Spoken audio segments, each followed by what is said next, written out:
My name is Jordan Innanen, and I am an elementary school French teacher. I started gardening out of spite. I do most of my best work out of spite, and Facebook was full of teachers should be teaching this and teachers should be teaching that. And the one that got me was teachers should teach kids how to garden and raise their own food. So I bought a plot and started gardening. And I learned the reason why teachers don't teach gardening is because all the hard work is in the summer. You can, plant seeds, but you can't go through that whole process without the summer of kids. Oh, I love it. I love it. So yeah, it's a great way to be, I think it's a meditation for me.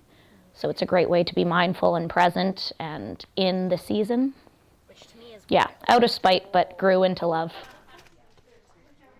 Last year, with the Master Gardeners gardening course, they had us plant seedlings.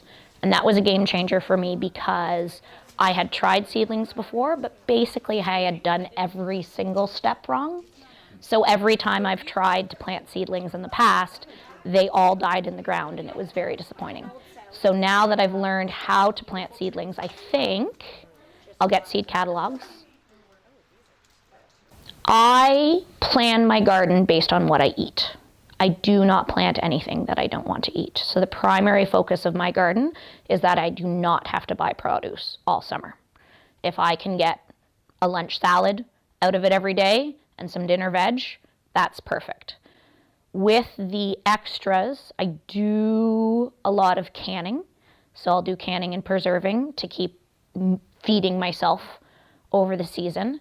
This year I had an abundance of cucumbers and lettuces, so I signed up for the food bank's Grow a Row program, and I donated my extras because I was pulling out of my garden probably, 3 large containers of lettuce a week, so I can't eat that much lettuce and you can't keep it.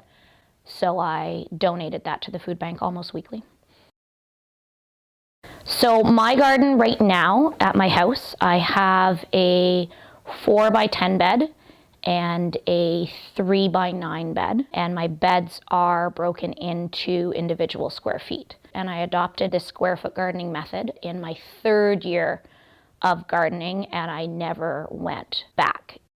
So it cuts out all the annoying things of gardening. So you're never watering weeds, and you're never stepping on plants, and you know exactly what's a weed and what's a plant and what to weed out and what to keep in. And I garden 10 minutes a day and an hour on the weekends, and I can get anything I want out of it. People who see my pictures of my garden, it's manageable, right? You don't have to be a farmer to grow food, and you don't have to have this crazy depth of knowledge to be successful with this. So you can do square foot gardening in pots, or you can do it in raised beds. But the concept is to keep everything separate and in a grid, to plant the amount that the space can handle, so you're not overcrowding nor are you undercrowding, to never step on your plants, and to never water weeds. And with square foot gardening, if you do it right, you don't have to pull out, because instead of making, 30 seedlings, you can take care of 1 or 4 or 9 or 16, and they're going to grow, and where they're growing. I was in engineering in university, so it just made sense to me. When you plan a trip, like 2/3 of the joy out of a trip is planning, and 1/3 of the trip is like actually doing it. That's the kind of joy you get from gardening, but it never ends. So you've got, the season can be as long as you like. Seed catalogs come out in January. Then if you're seeding, that can happen around March break. And then you're planting, and then you're weeding, and then you're harvesting, and then you're cleaning up. And so that planning part, that joy of the plan, and that joy of not knowing what's going to happen is there year round. A little bit of work, lots of joy. I think the worst part and the best part, I think instead of opposites, they're 2 sides of the same coin, is that no matter how good your plan is, the garden's in charge. So no matter what you think the outcome of your garden is going to be, it's going to be different. The better you plan, the better you do, but the garden decides what grows and what doesn't, and the pests decide what lives and what dies. So that uncertainty could drive people bonkers.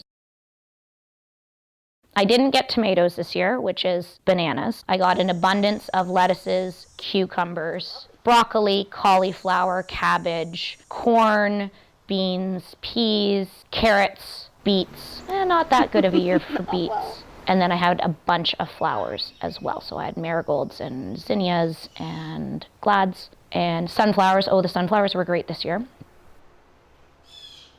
I brought in bird feeding in hopes for birds to eat the bugs. I do love the birds, but they're not eating the bugs as much as they're eating the birdseed.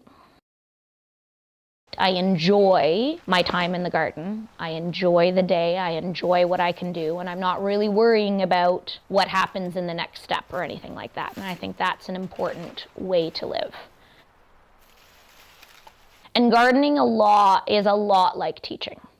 With that whole, like, you can make as good and as grand as a plan as you like, but in teaching, in the moment, it's just about what the kids are learning. You're just facilitating learning. You're just trying to shape learning. Same thing with gardening. You're just facilitating growth. You're just trying to shape. You're just hoping, by weeding out this, is it going to make that better? Same thing with teaching. So gardening and teaching are very similar. You can't be full of ego.